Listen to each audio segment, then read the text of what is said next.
तो सूत्र क्या कहता है, देखिए जरा। ज्वरस्य खलु महेश्वर कोप प्रभवः। कोई जरा पढ़ के सुनाइए। सर्व प्राण भृताम प्राणहरो देहेंद्रिय मनस्ताप कर। ये सूत्र मुझे लगा कि सबसे पहले इस सूत्र को पढ़ के समझते हुए फिर हम आगे जाएंगे। हम पहले वो भगवान भोलेनाथ जी का जो प्रसंग प्रजापति वाला हम पढ़ रहे थे, तो यहाँ पर अब ये सूत्र ने हमें याद दिलाया कि जो बुखार है, जो ज्वर है, वो कहाँ से शुरू हुआ है? भगवान शंकर जी के कोप यानी क्रोध से उत्पन्न हुआ है। उसको हमें नहीं बोलना चाहिए। सर्व प्राण भृताम, सर्व प्राण भृताम, सभी प्रकार के प्राणियों का, प्राणों को भृतम वर्ण करने वाला, भृत कहते हैं वर्ण वाला, यानी सभी प्राणियों के प्राण को अपने अंडर में रखने में सामर्थ्य वाला, यानी आयुर्वेद ने ज्वर को सबसे बड़ा रोग माना है। दुनिया में सबसे बड़ा रोग क्या है? आयुर्वेद से पूछोगे तो वह है बुखार। ज्वर ही वो सबसे बड़ा रोग है। लेकिन आयुर्वेद के दृष्टि में ज्वर का मतलब क्या है? तो देखो जरा, ज्वर का मतलब यहाँ क्या बोलते हैं? देहेंद्रिय मनस्ताप कर। अब हमारे यहाँ पर ज्वर का मतलब, बुखार का मतलब हम क्या समझते हैं, या ज्वर का मतलब फीवर को ही हम सिर्फ ज्वर मानते हैं। बुखार आना ही हम जिसको ज्वर मानते हैं, आचार्य यहाँ बोलते हैं नहीं, देहेंद्रिय मनस्ताप कर। बेसिकली ज्वर उसको बोलेंगे जहां देह, इंद्रिय और मन ये तीनों ही तप्त हो जाए। कोई ऐसा कंडीशन, कोई ऐसा रोग, कोई ऐसी सिचुएशन जहां व्यक्ति का शरीर, उसका मन और इंद्रिय ये तीनों ही तृप्त, एकदम तप्त हो जाए, जले, गर्म हो जाए,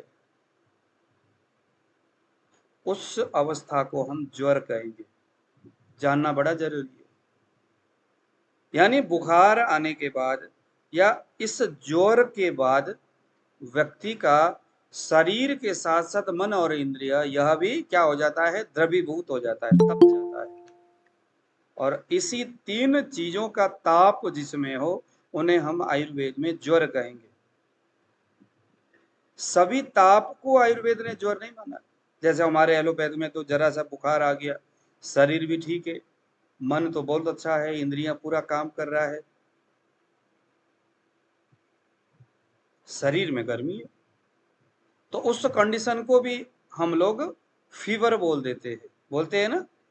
मन उसका ठीक है, मन में कोई ऐसी, ताप का मतलब, मन में ताप होने का मतलब क्या है?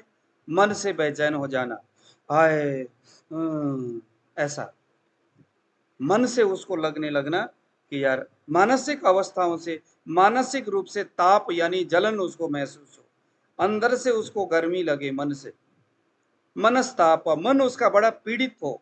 ताप का मतलब बेसिकली सिर्फ जलन ही नहीं होता, ताप का मतलब पीड़ित होना, दुखी होना, जो मानसिक रूप से बेहद दुखी हो गया, जिसके इंद्रियों में गर्मी है, या इंद्रियों से जो बहुत ज्यादा दुखी है, उसके आंखें अपने दृश्य को नहीं देख रहा है, कान अपने चीजों को प्रॉपर नहीं सुन रहा है, या आंखें किसी चीज को देखता है तो अच्छा नहीं लग रहा है, मन करता है कि यार देखा, ऐसा ना दिखाओ भाई।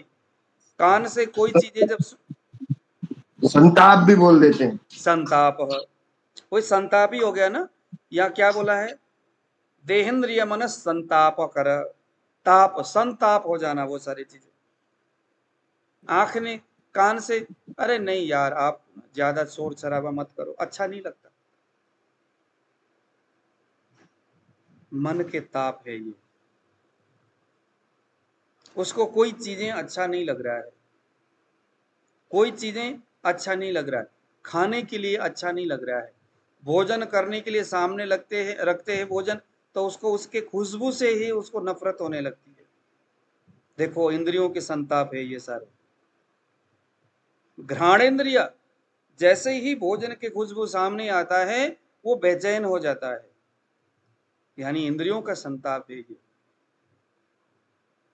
उसको कोई चीजें अच्छा नहीं लगता।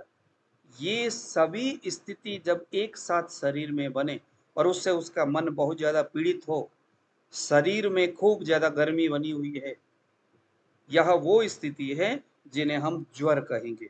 तो एलोपैथ में फीवर कहना और हमारे यहाँ पर ज्वर कहने में क्या अंतर है, अब आप यहाँ से लगा सकते हो। ज्वर उस कंडीशन का नाम है जहां व्यक्ति को शरीर, मन और उसकी जो इंद्रिया है वो विचलित हो जाए।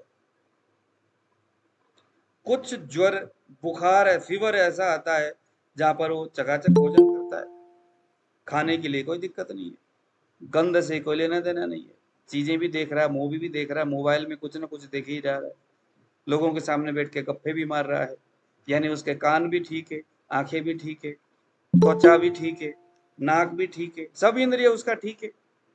तो इस कंडीशन को आयुर्वेद ने इसको ज्वर नहीं माना है, ये ध्यान देना। ये ज्वर के कैटेगरी में नहीं आएगा, ये सिर्फ शरीर संताप की बात है, इसको हम ज्वर के कैटेगरी में नहीं रखेंगे। ये भी बड़ी समझने की बात है। श्लोक के हर एक महत्व को बताता है और उसका मायने रखता है। शरीर, इंद्रिय और मन के संताप होने से, देखो नीचे बताया इन्होंने क्या क्या होगा, उसके परिणाम से क्या होगा वो नीचे बताया। देखो क्या होगा, प्रज्ञा, बल, वर्ण, हर्ष, उत्साह, हास्य कर। हास्य कर यानी डाउन हो जाना। क्या क्या डाउन हो रहा है, उसका प्रज्ञा, उसका जो प्रज्ञा है वो नाश हो रहा है। बल, शरीर का बल, अग्नि का बल, दोनों ही नाश हो रहा है। वर्ण, चेहरे के रंग खत्म हो रहा है। हर्ष, मन की एक जो उमंग है, जो प्रसन्नता है, जो हर्ष है वो खत्म हो रहा है। उत्साह, उत्साह की हानि हो रही है।